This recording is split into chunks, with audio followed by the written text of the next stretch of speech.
The great council chamber sat high above the planet Zender, a world of silver towers and ancient knowledge. The chamber was so large that 1,000 representatives could sit in it without crowding each other. Today, most of those seats were full. Every major power in the galaxy had sent someone to this meeting, and they all waited to hear what the humans wanted.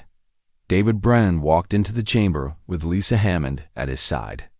David was tall, with dark hair and the kind of face that looked tired from too many long nights. Lisa was younger, with sharp eyes that missed nothing. They both wore the blue uniforms of Earth Space Command, and both of them knew they were not welcome here. The chamber fell silent when they entered. The aliens watched them the way a crowd watches insects crawling across a table. Some of the representatives did not even bother to hide their disgust. The Varinthians, a race of warriors with skin like polished metal, barely glanced at the humans. The Celestrians, ancient beings of pure mathematics and logic, ignored them completely. Only the Zenda, represented by the crystal being called Krell, actually looked at them with something like curiosity. David walked to the center of the chamber where a small podium had been placed. It was deliberately small, he knew. The council liked to make humans feel as insignificant as possible. He gripped the edges of the podium and took a breath. "Thank you for allowing us to speak," David began. His voice was steady, even though his hands wanted to shake. Krell made a sound that could have been a laugh. "The humans request we hear their words. Let us listen, if only to pass the time before we discuss matters of actual importance." The other representatives made sounds of agreement. David felt the weight of their dismissal pressing down on him like a physical thing. He had expected this. He had known that the Galactic Council would treat humanity like a child trying to sit at a table with adults. But hearing it was different from expecting it. "We have detected something in deep space," David said, pushing forward.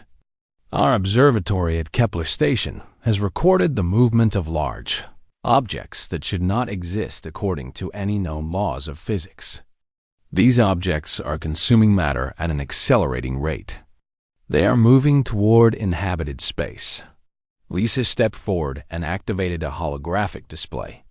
Images filled the air above the podium, showing data from countless observations. Charts and graphs and mathematical equations floated in 3 dimensions. The data was clear and careful and absolutely real.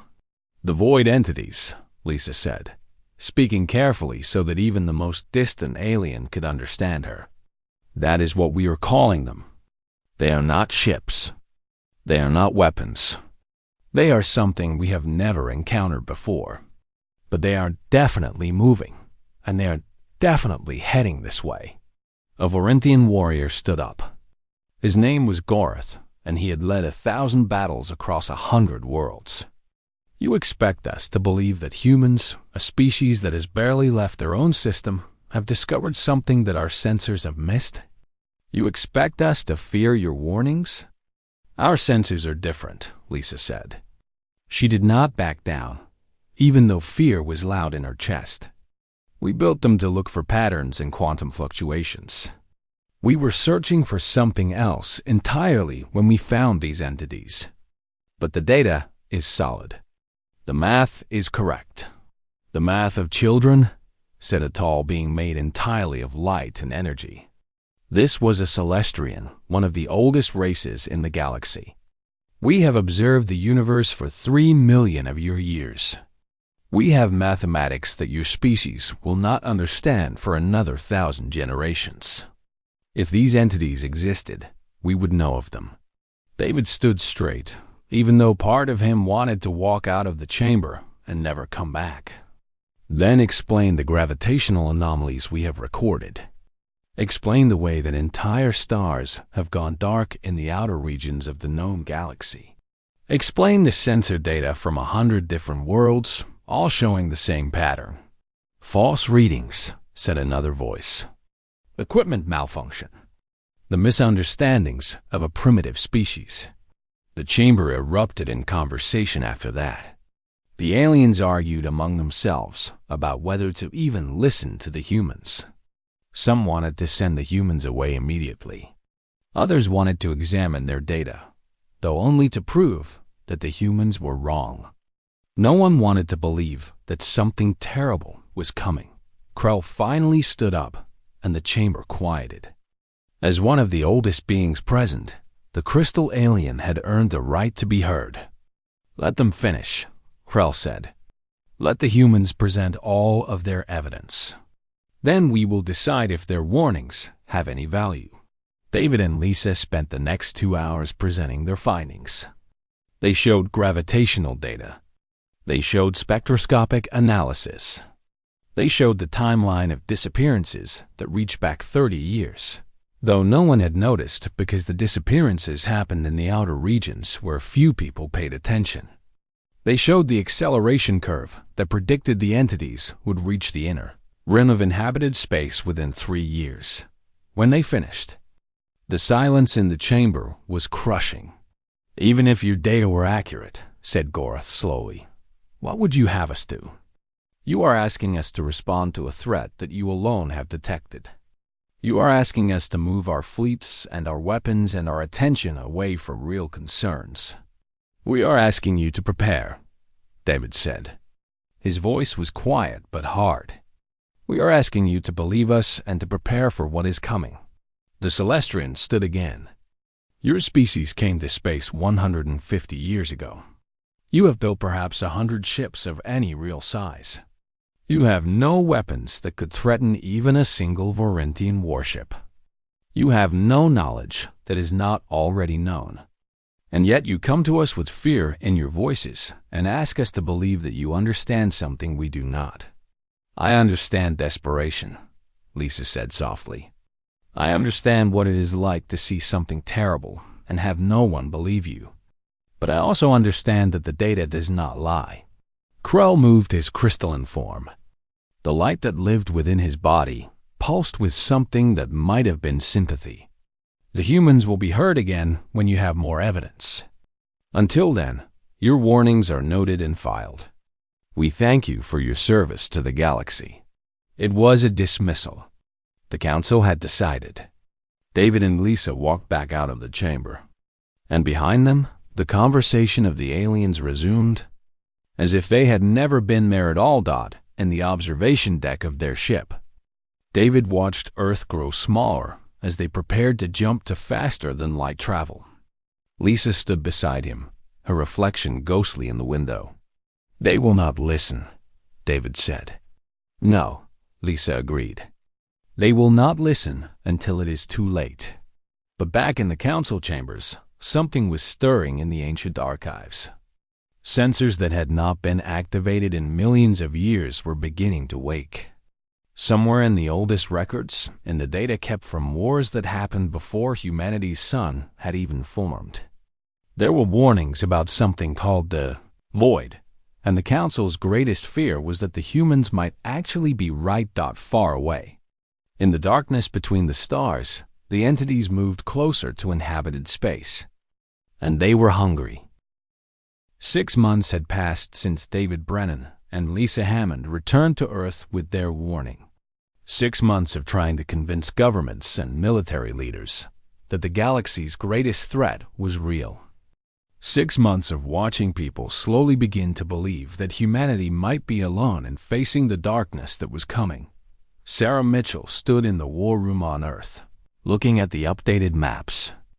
The entities were still coming. The trajectory had not changed. They were still accelerating. She had been a military commander for 20 years, and she had learned to read data the way other people read books. What she read in these numbers was simple and terrible. The entities would reach inhabited space in less than 2 years now. How long until they hit the outer colonies? Asked General James, the highest military officer on Earth. He was an old man with white hair and a face that had seen too many battles. 2 years, maybe less, Sarah said. She pointed at the map. Here, they will enter the outer regions first. The colonies at Kepler Station and further out will be hit first. And the Council still refuses to acknowledge the threat? James asked, even though he already knew the answer. They sent a message yesterday, Sarah said, pulling up a communication on the wall screen. They say our warnings are appreciated, but they are focusing on their own defense systems. They believe their technology will be sufficient. They do not think the entities are real. James made a harsh sound.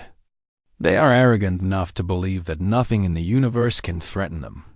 How many centuries since they faced a real enemy? I do not know, Sarah said. But we do not have centuries to wait for them to learn.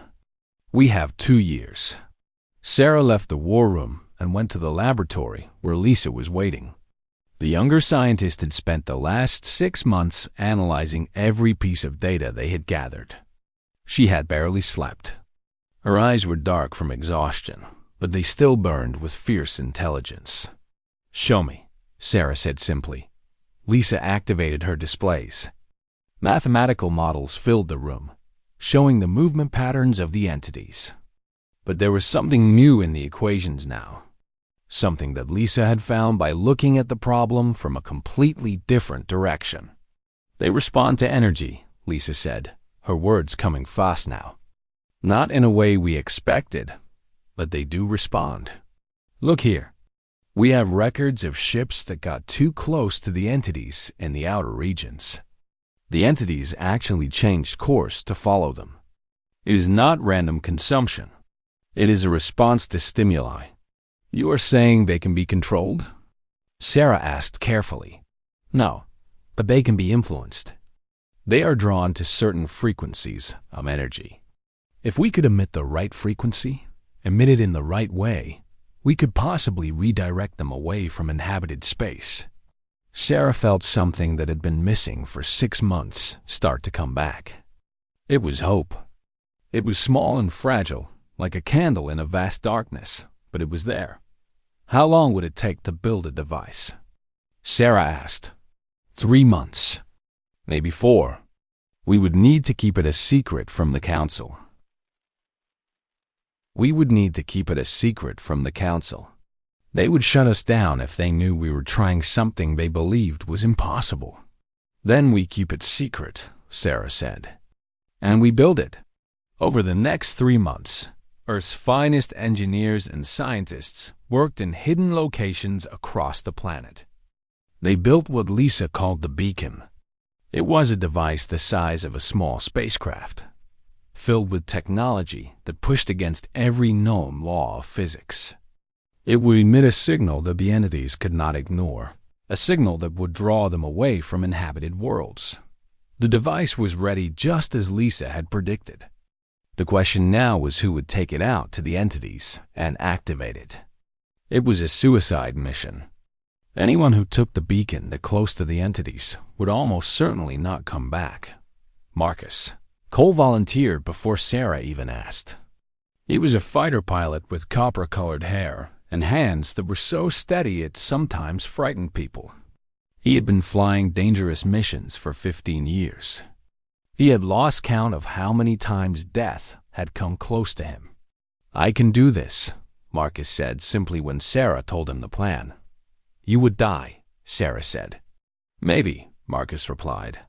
"But if I do not go, then the entities will kill billions. Earth will die. Everyone I have ever known will die. That is not an acceptable outcome." They launched the beacon on a small ship piloted by Marcus. The journey to the entity swarm would take 3 weeks at maximum acceleration. During those 3 weeks, the Galactic Council finally seemed to realize that something was happening. They sent ships to investigate what Earth was doing. They demanded explanations and threatened consequences for breaking galactic law. Sarah told them nothing. She told them that Earth was conducting scientific research. She told them that humanity had a right to explore space. She gave them answers that satisfied their need for procedure, while revealing nothing about the beacon. Marcus reached the coordinates and activated the device. Back on Earth, in the war room where Sarah and Lisa waited with General James and dozens of other military officers, the data came through. The signal was working. The entities were responding. They were changing course. "It is actually working," Lisa whispered, her hand covering her mouth in shock. "Get Marcus back," Sarah commanded. "Launch the retrieval team now." But something was wrong. The data that came back from deep space showed the entities doing something unexpected. They were not just changing course away from inhabited space. They were accelerating.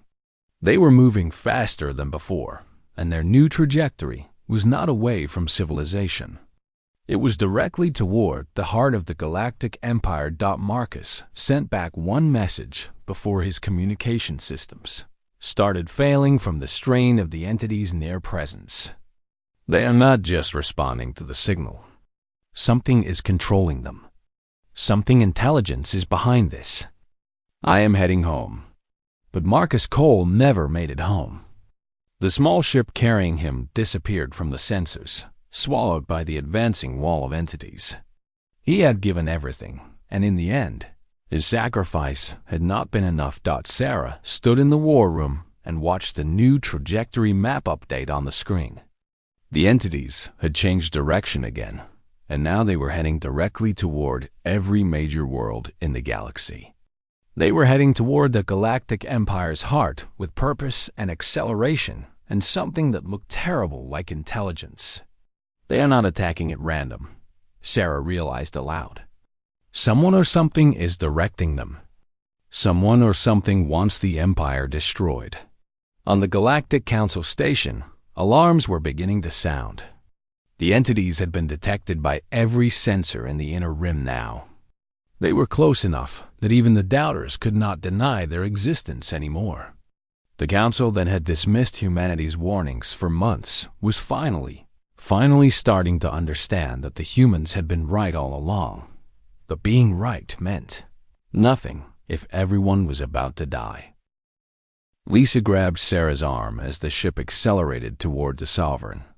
"What are you doing?" Lisa screamed, but she already knew the answer. Sarah was going to sacrifice herself. She was going to ram her consciousness directly into the being that was destroying the galaxy. And she was hoping that in that moment of impact, she could do something that weapons and warfare could not do. "Get to the escape pods," Sarah said calmly. "That is an order." "No," Lisa said firmly. "I am going with you." "You are going to live," Sarah said, and there was something in her voice that made Lisa understand that this was not negotiable. "You are going to tell the galaxy what you know. You are going to keep fighting even after I am gone. That is what humans do. We do not give up. We do not surrender. We persist."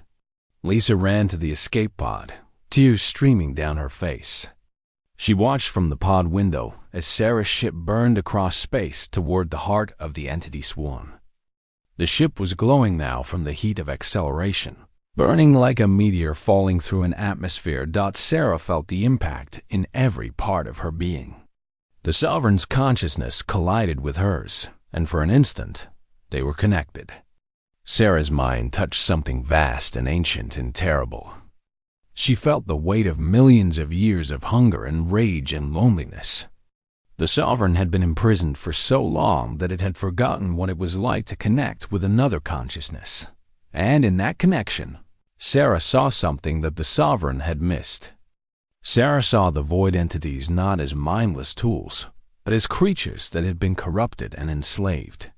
She saw fragments of their original consciousness trapped beneath layers of control.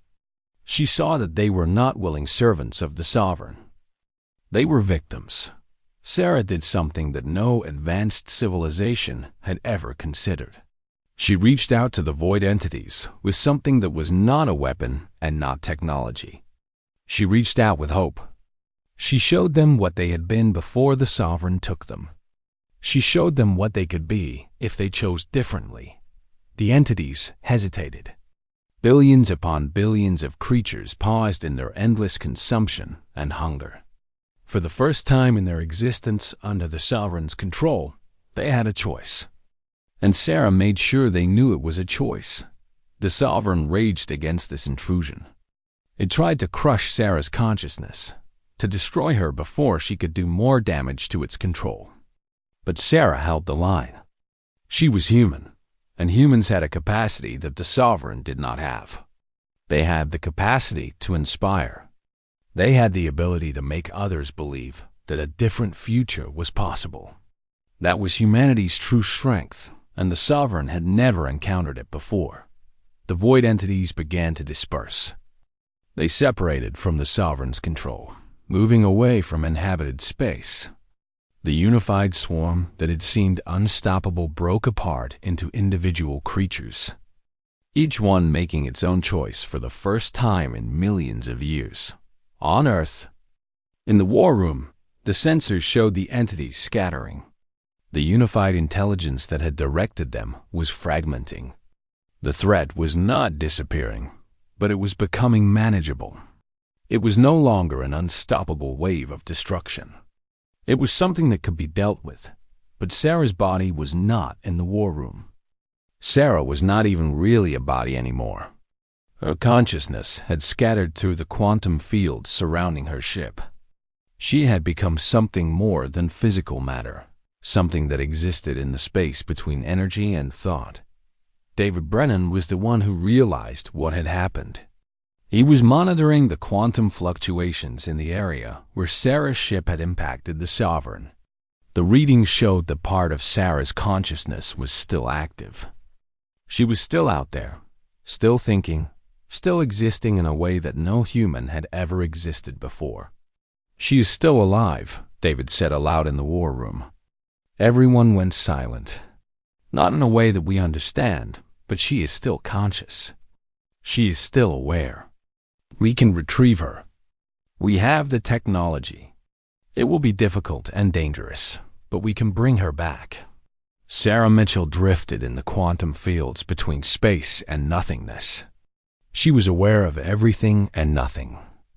She could see the galaxy spread out beneath her. She could feel the consciousness of billions of entities now moving independently, freed from the Sovereign's control.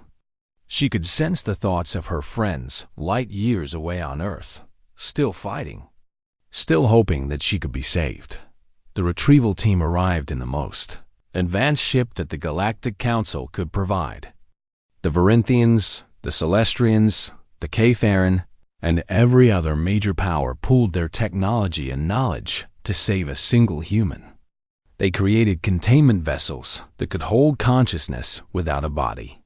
They calibrated quantum sensors to follow Sarah's fragmenting awareness across light years of space. Thought it took 3 days to gather all of the pieces of Sarah's consciousness. It took another day to bring her back together, to pull her from the quantum realm and reform her into something that could inhabit a body again. The process was painful in ways that Sarah did not have language for. She was being pulled from infinity into a single point. She was being compressed from something vast and expansive into something small and contained. When she woke up in the medical bay of the retrieval ship, her first sensation was pain. Her second was gratitude. She was alive. She had survived. She had saved the galaxy, and she had survived. Lisa Hammond was the first person to reach her. The young scientist was crying, her hands shaking as she held Sarah's hand. "You came back," Lisa said simply. "I knew you would come back." "The entities?" Sarah asked, her voice rough from disuse. "Free," David said, appearing in the medical bay doorway. "They are dispersing across the galaxy. The ones that survive are becoming something new. They are learning to exist independently. The Sovereign was destroyed when you fractured its consciousness. It no longer has any form to inhabit." Sarah closed her eyes and allowed herself to rest. She had done the impossible. She had looked into the face of darkness and found light. She had convinced an enemy to choose a different path. And she had changed the galaxy forever. But the story was not over. It was only beginning.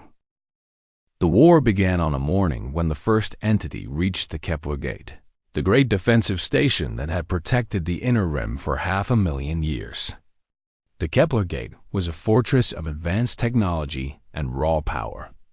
It had weapons that could destroy entire fleets. It had shields that had never been breached. It had been built by the greatest minds in the galaxy to be unbreakable. The entity hit it like a wave hitting a stone wall. The Kepler Gate exploded in a spray of matter and energy. Millions died in the first seconds of the impact. The commander of the gate sent a final message as the entity tore through the shield systems and ripped the fortress apart from the inside. The message was simple. We are lost. The enemy is beyond anything we have prepared for. The Galactic Empire mobilized its full military forces. 10 million Vorinthian warships launched from their fortress worlds. The Celestians activated ancient weapons platforms that had been dormant for millions of years. The Caetharan genetic warriors that were engineered to survive anything, rushed to the front lines. For the first time in recorded history, every major power in the galaxy was fighting against a single enemy. And they were losing badly. Sarah Mitchell watched the battles from the war room on Earth. The death toll was already in the trillions. Entire worlds were being consumed. The entities moved through the galactic defenses like predators through tall grass. No weapon could stop them. No shield could hold them back. Every energy attack passed through them without effect. Kinetic weapons bounced off their surfaces. The entities could not be defeated by force because they were not made of matter in any way that weapons were designed to fight. David Brennan arrived in the war room as the latest casualty reports came in. He had been working with scientists across the galaxy, trying to understand what they were fighting against. His face was gaunt with exhaustion and fear. I have been communicating with researchers on 7 different worlds, David said, his voice hoarse. Everyone agrees on one thing. The entities are not natural. They are not random mutations or creatures that evolve naturally. They are tools, weapons, and something or someone is directing them with purpose and intelligence. Have you made contact with the Galactic Council?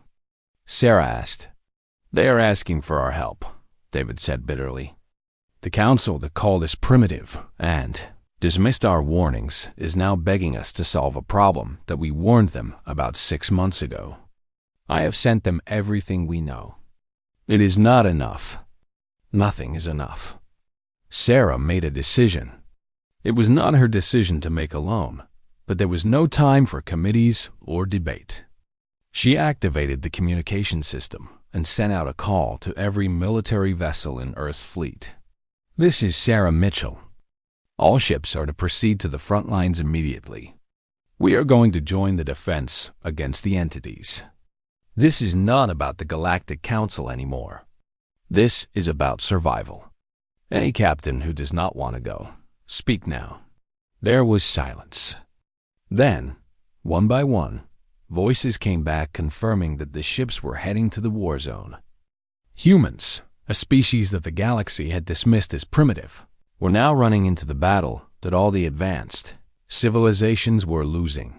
The first human ships arrived at the Kepler Gate 2 weeks later. What they found was worse than they had imagined. The entity swarm had consumed half the outer rim.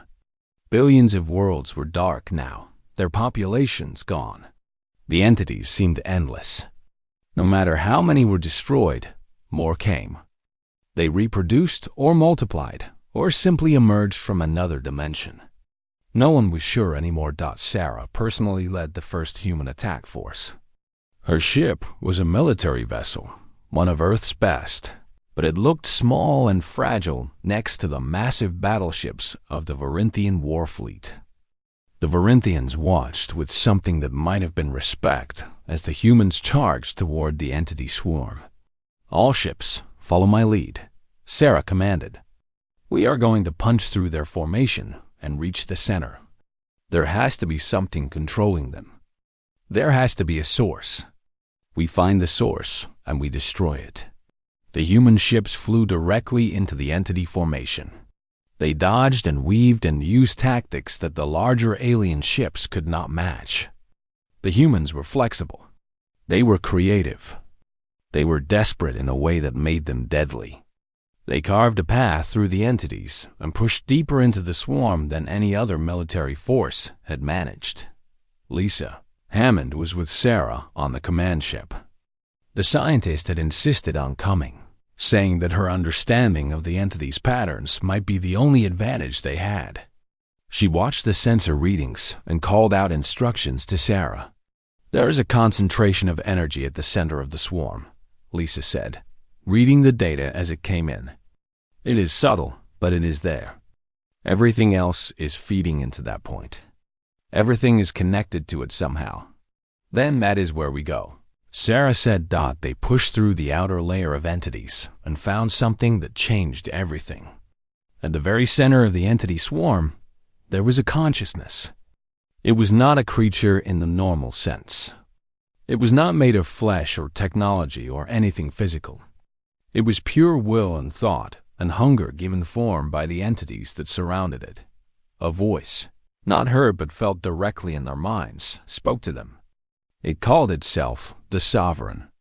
It had been imprisoned by the ancient races of the galaxy 1,000,000 years ago when it had tried to consume all of civilization. For an eternity, it had been trapped. But the rise of the void entities had slowly weakened the chains that held it. Now it was free, and it was going to finish what it had started all those centuries ago.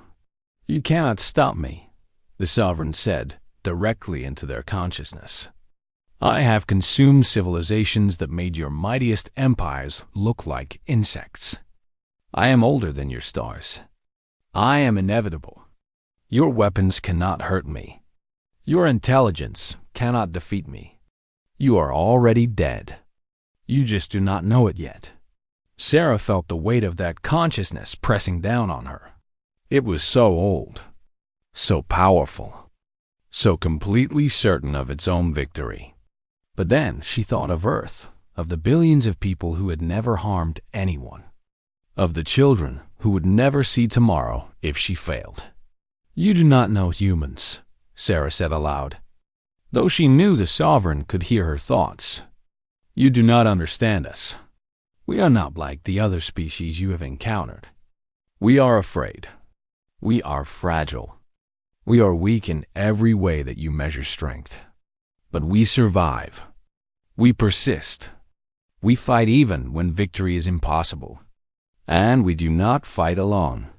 Sarah ordered all human ships to move into attack formation. They launched every weapon they had at the Sovereign's center. The weapons could not harm it directly, but they could disrupt its focus. They could crack its certainty. And in that moment of disruption, Sarah made a choice that no one expected. She ordered her ship directly toward the Sovereign's center. She was going to ram it. She was going to take her ship and herself directly into the heart of the enemy. The galaxy changed in the aftermath of the Sovereign's defeat. It changed not because of weapons or technology or the display of military power. It changed because a human had sacrificed everything and then come back to finish what she had started.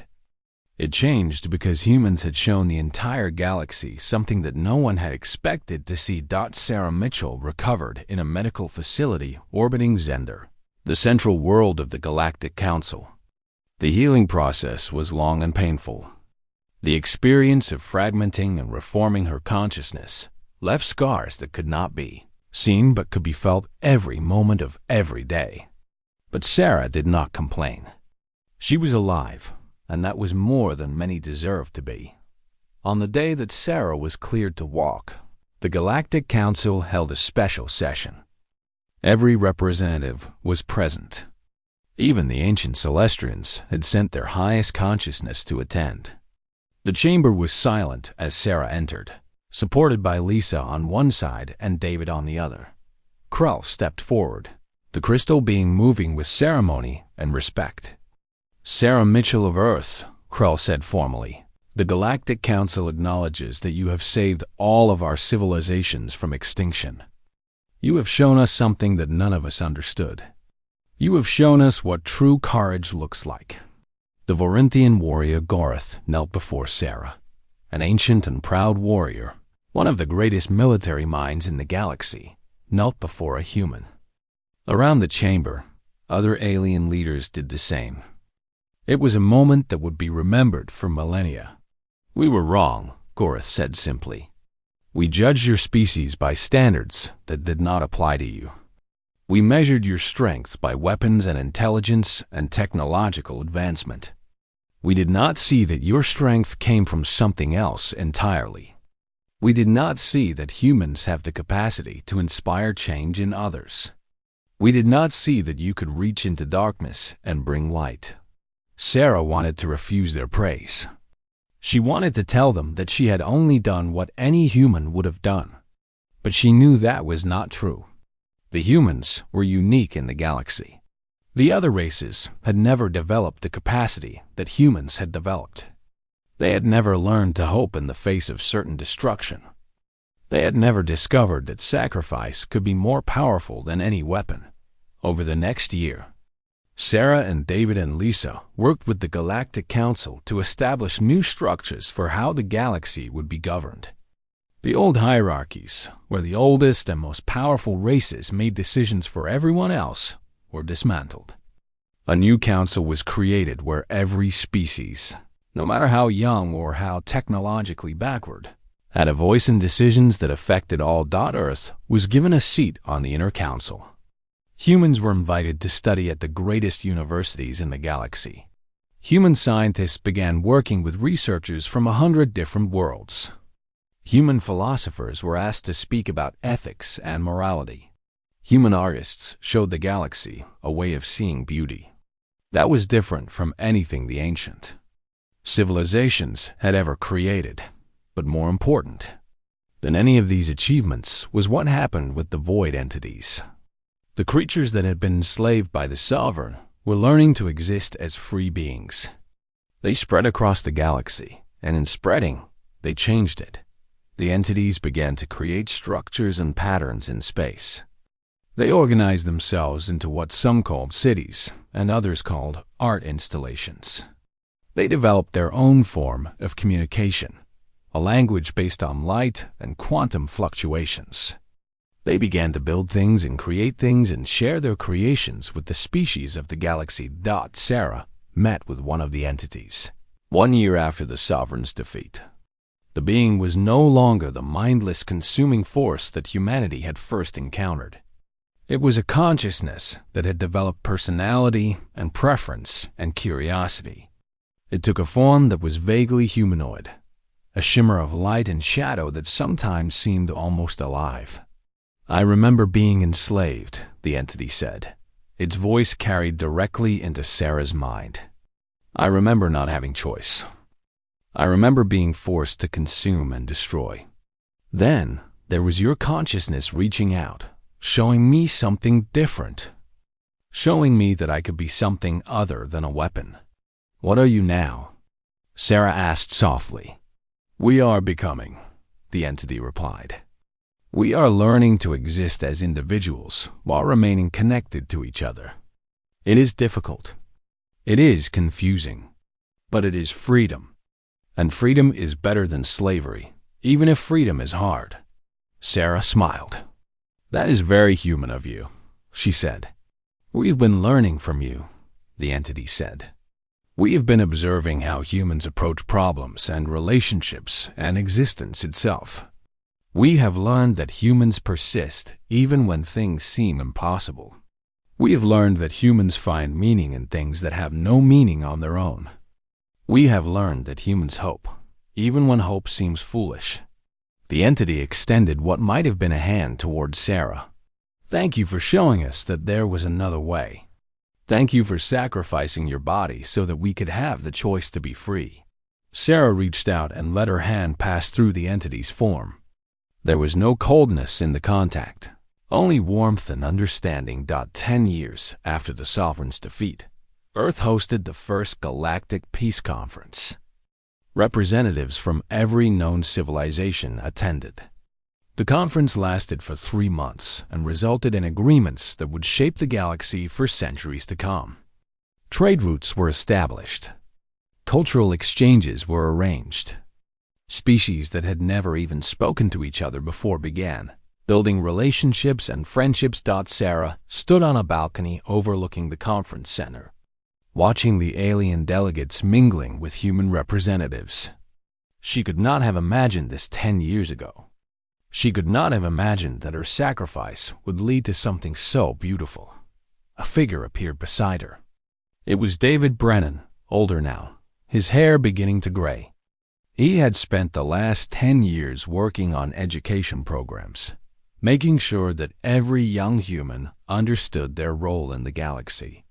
"Do you regret anything?" David asked. "Every moment," Sarah said honestly. "The pain of being fractured and reformed is something that no one should ever experience. But I would do it again. I would do it 1,000 times over if it meant that the void entities could be free and that all the beings of the galaxy could live in peace." Lisa Hammond joined them on the balcony. She had become one of the most respected scientists in the galaxy. Her research on consciousness and quantum mechanics pushing the boundaries of what everyone thought was possible. "I have been thinking about your experience," Lisa said to Sarah, "about the moment when your consciousness touched the Sovereign's consciousness. I think that moment revealed something important about the nature of consciousness itself. I think that awareness, true awareness, requires connection to other awareness. That is why the Sovereign was so desperate. That is why it consumed and destroyed. It was trying to fill an emptiness that could never be filled by consuming others. And what fills that emptiness?" Sarah asked. "Connection," Lisa said simply. "Genuine connection with others. The ability to see the consciousness of another being and respect it. To honor it. To build something together instead of destroying." The three of them stood together on the balcony, watching the sunset over Zender's silver towers. The galaxy had changed. It had transformed from a place where power and technology determined worth into a place where all consciousness was valued. It had taken the sacrifice of one human and the choice of one alien race to make the difference. The void entities, now called the Wanderers by most of the galaxy, continued to spread across the stars. They built monuments and art and structures that served no purpose except beauty. They taught the galaxy that there was more to existence than conquest and consumption, and humans. A species that had been dismissed as primitive just a few years ago had become the moral center of galactic civilization, not through weapons or technology, but through the simple human capacity to hope, to inspire, and to believe that even darkness could be transformed into light. The era of human insignificance had ended. It had ended not with a roar of military conquest, but with the quiet certainty that came from knowing your true worth and standing firm in that knowledge, and the galaxy would never be the same.